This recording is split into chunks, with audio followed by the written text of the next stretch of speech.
I am going to do a short video on CSP, and that is our stainless steel cleaner. And I apologize, I've done this a few times and been interrupted, so I'm gonna do with what I've got here. But okay, this is what the CSP bottle looks like from Hillyard. This is the chemical that we use. And CSP actually stands for ceramic, stainless, and porcelain.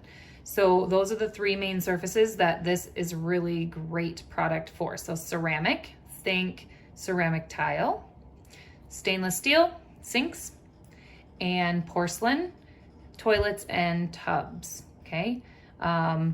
This is really good for all of those surfaces. Now, please remember it does contain phosphoric acid, so it is a little bit dangerous, and you want to just wear gloves, okay? It will burn a little bit if it gets on your skin, but it's never done any more than just tingle for me. It's never hurt me in any way, and I have very sensitive skin. So just tingles, kind of feels a little burning sensation if you get it on your skin. So just make sure you wear gloves, okay? The other tools you're gonna need are a magic eraser, and mine started out clean, but it's not.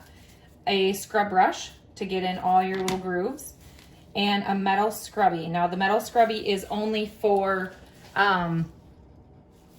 or stainless steel surfaces, okay? You won't want to use that on porcelain or ceramic, because what will actually happen is that metal will come off. So in those cases, if you're using it on a toilet or a tub or something like that, you'll want to get one of these green scrubbies, flat pads, and I'm fairly certain we have them at the office. If you are watching from home and you want to use it at home, you can just get these at Walmart, Target, pretty much anywhere. I think I actually bought these at my local grocery store, and it's really small. So they are available in all locations.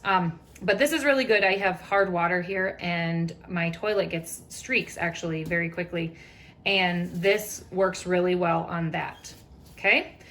So for this purpose, I have already cleaned this side, but I didn't rinse it because I want to be able to show you, okay? So you're gonna wanna run around with your CSP. I would put a little bit more on that. I would do a solid ring, and then you're gonna rub the whole surface, okay? Get it on all areas of your sink, and you're gonna let it set for 15 minutes, okay? That's what's happened on this side. So then the next thing you're gonna do, sorry, it's full, take a little bit of water just to help activate, because it does goo up a little bit if it sits too long. This has been longer than 15 minutes at this point. And that's fine. It just needs a little bit of time because the acid works on the surface a little bit. So it makes it a lot easier to get this stuff off, okay? So shove your magic eraser all the way down into that little groove and just spin back and forth. And you sometimes, so on my other side, it was a lot dirtier in the little grooves. So it just took a little bit more effort. This is the side that I rinse on, and so there's not nearly as much stuff there, okay? So this little gap right here is notorious for buildup of grime and just hard water and all of that. So then think the edges in the little bits corners. And then surprisingly, and unless you clean this stuff a lot, you don't necessarily notice, but these corners of the sink, they are terribly notorious for being super dirty, okay? When I used to clean apartments, that was always one of the hardest spots. So down in the drain, and these corners where the water runs down are the hardest to keep clean and to get clean, and those are always my dirtiest areas, okay? So you're gonna go over the whole thing. Don't forget up at the sink. One thing you'll wanna be careful of with CSP is since it isn't acid, if this faucet is not actually metal, if it's one of those coated faucets, it will remove that coating. So make sure you check on that before you put it on your faucet. Like this is coated. So I want to be very careful not to leave it set on here very long. But if it is metal, really work hard to get in all these little grooves. Look at this, guys. So I scrubbed this and I left the grime on because I wanted you to be able to see how much this stuff builds up. Okay, so in this little groove, actually, I would probably go and get a toothpick and get that spot really, really good, okay? And all down here.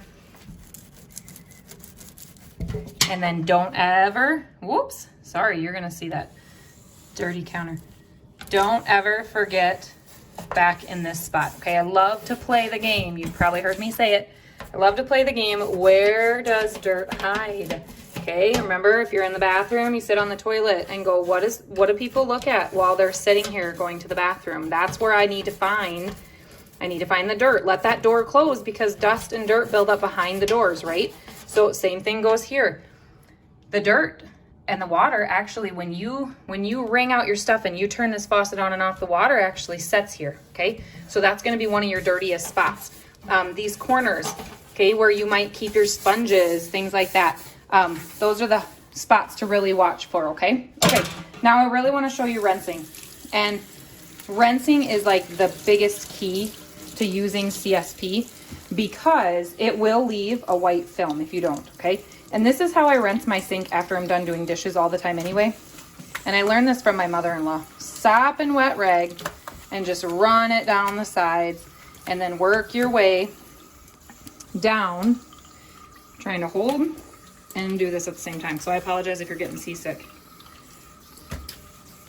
Okay, run it down. So start at the very top to bottom, right? It's all we do in cleaning. Start at the top and work your way down. Okay, rinse, rinse, rinse. Rinse your faucets. Rinse everything, okay? Now, for the sake of not keeping you on this video for an hour and a half, I'm going to show you the last tip to keeping this and making your customers extremely happy is buffing dry, okay? So before you walk away, once you get a sink really clean, if every night you rinse it really good like I just did, maybe use the magic eraser without the CSP, every shift, if you rinse it really good and buff it dry, remember, buffing is my favorite thing, right? You will fool anyone into thinking you've done this every single night, okay? So I used to CSP at my location once a month is all. And then every single night when I cleaned, I rinsed it really good, maybe used my magic eraser if they had a little bit of coffee buildup in here, and just buff it dry with paper towels. And our rags will do the same, microfiber will do the same thing, okay? Buff it dry really, really well, and it's just gonna shimmer and shine, and they won't even notice the fact that you haven't CSP'd it. But for sure, once a month, at locations where there's not a lot of sinks and there's a lot of coffee buildup, a lot of coffee staining, you'll want to do it more often than that, okay? The other thing to pay attention to is down in the drain here. You want to make sure that the water is running freely in all of these, okay? If you have a location where they're dumping lots of coffee creamer down, that coffee creamer, especially with the fake, the non-dairy creamer, that powdered stuff, it actually starts to cake. And so when it runs down, if they don't rinse their sink after they dump their coffee and their creamer down it starts to build up along the sides of that drain, and pretty much it covers. I had one sink where it was there was zero water coming down, and that was because of the coffee creamer buildup. And so then you have to work to get that off, okay? So CSP, ceramic, stainless, porcelain, works wonderful. Tools of the trade. Buff, scrub really well. Get all those spots. Rinse, rinse, rinse, rinse, rinse, and buff dry. Those are the keys. Okay, as always, let me know if you have any questions. Feel free to share pictures on T-sheets of the sinks that you have cleaned and let us know what you think. Have a great day.